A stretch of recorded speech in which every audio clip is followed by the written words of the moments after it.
कहीं बाद में पछताना न पड़े। प्रिंसिपल वर्मा जी जैसे ही घर से निकले, पीछे से उनके पिता ने आवाज़ लगाई, बेटा जी मेरी आँख का ड्रॉप्स ख़त्म हो गया है। 3 दिन हो गए, तुम ऑफिस जा रहे हो तो ले आना। तब वर्मा जी गुस्सा होते हुए बोले, पापा कितनी बार कहा है कि जाते समय पीछे से टोका मत करो, अपशगुन होता है। तब बा बोले, बेटे तुम शिक्षा विभाग के इतने बड़े अधिकारी होकर भी शगुन अपशगुन को मानते हो। अब नहीं बोला करूँगा। वर्मा जी बिना कुछ बोले चल दिए। कुछ ही देर में वह एक विशाल सभा कक्ष में जाकर मंच पर बैठ गए और वहां उपस्थित अधिकारी कर्मचारियों के अभिवादन के बाद बोले, साथियों, शासन के आदेश अनुसार यह 2 दिवसीय मीटिंग हो रही है जिसमें हमें स्कूल चलो अभियान की ट्रेनिंग लेना है। तभी उनकी नज़र देर से मीटिंग में प्रवेश करते हुए एक शिक्षक मोहन शर्मा जी पर पड़ी तो चिल्लाकर बोले, मास्टर मोहन शर्मा, यह कोई टाइम है मीटिंग में आने का? क्यों ना आपका 1 दिन का वेतन काटा जाए। आज लेट क्यों आए, इस बात का स्पष्टीकरण कल लेकर आना। मास्टर मोहन शर्मा जी बिना कुछ बोले सर झुकाए खड़े रहे। जब उन्होंने अपना सिर सीधा किया तब लोगों ने देखा उनकी आंखों में आंसू थे। मीटिंग समाप्त होने पर प्रिंसिपल वर्मा जी ने अपने बड़े बाबू को बुलाकर 1 दिन के वेतन काटने का ऑर्डर टाइप करने का आदेश दिया। तब बड़ा बाबू बोले, साहब जी आप उनकी 1 दिन का नहीं 1 महीने का वेतन भी रोकने का आदेश देंगे तो भी वह आपत्ति नहीं करेंगे, सिर झुकाकर आंसू बहाते रहेंगे। यह नौकरी उनकी कमजोरी भी है और मजबूरी भी है। प्रिंसिपल वर्मा जी बोले, जो भी हो, अधिकारी लोग अक्सर दिमाग से काम लेते हैं। जो अधिकारी दिल से काम लेता है वह अधिकारी अक्सर फेल हो जाता है। कल उनके 1 दिन के वेतन काटने का आदेश टाइप करके ले आना। तब बड़े बाबू ने कहा, सर जी 1-2 दिन रुक जाइए। तब प्रिंसिपल वर्मा जी बोले, देखिए बड़े बाबू, पेंडिंग काम एक लाश के समान होता है, जितनी देर करोगे उतनी ही सड़ांध होगी। मीटिंग समाप्त होने के बाद वर्मा जी अपने घर पहुंचे। दरवाजे पर टकटकी लगाए उनके पिता बैठे थे। उनकी आंखें सवाल पूछ रही थी कि आंखों का ड्रॉप्स क्यों नहीं लेके आए। घर में प्रवेश करते ही वर्मा जी ने अपनी पत्नी को आवाज़ लगाई। उनके पास आने पर एक पेन ड्राइव देकर बोले, लीजिए तुम्हारी फरमाइश की नई फिल्म। वह बोली, मैंने कब फरमाइश की? चलो ले आए हैं तो अच्छा किया, लेकिन आपके पापा 3 दिन से आंखों का ड्रॉप्स मांग रहे हैं, वह भी ले आते। वर्मा जी बोले, चलो अब मूड खराब मत करो, वो फिजूल की फरमाइश करते रहते हैं, चलो फिल्म देखें। अगले दिन वर्मा जी मीटिंग में जाने की तैयारी कर रहे थे कि तभी बड़े बाबू आ गए और मास्टर मोहन शर्मा के 1 दिन का वेतन काटने का आदेश हस्ताक्षर हेतु सामने रख दिया। वर्मा जी ने वह आदेश पढ़कर हस्ताक्षर करके अपने पास रख लिया।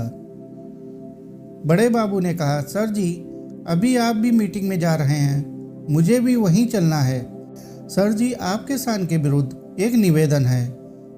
अगर उचित समझे तो रास्ते में मास्टर मोहन शर्मा जी का घर है, उनके पिता बहुत बीमार हैं, सिर्फ 1 मिनट उनको देखते हुए चलें। वर्मा जी ने बहुत देर तक सोचने के बाद स्वीकृति दे दी।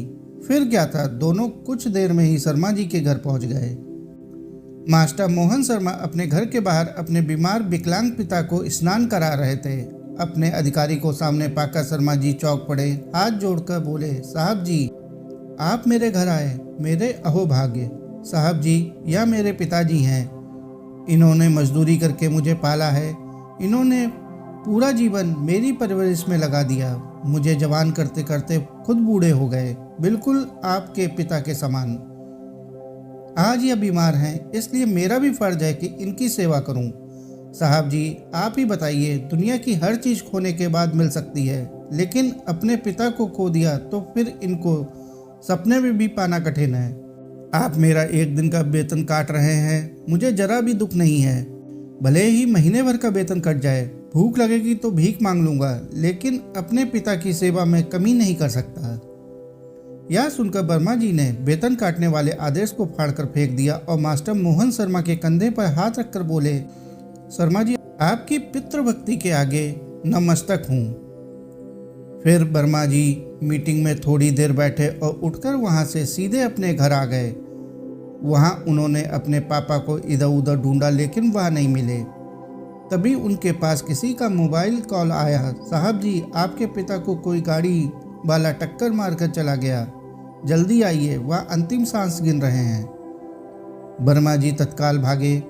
उन्होंने देखा अस्पताल के जनरल वार्ड के बेड पर उनके पिता गंभीर हालत में पड़े हुए हैं। वर्मा जी उनसे लिपट कर रो पड़े और बोले, पापा जी आप इस हाल में?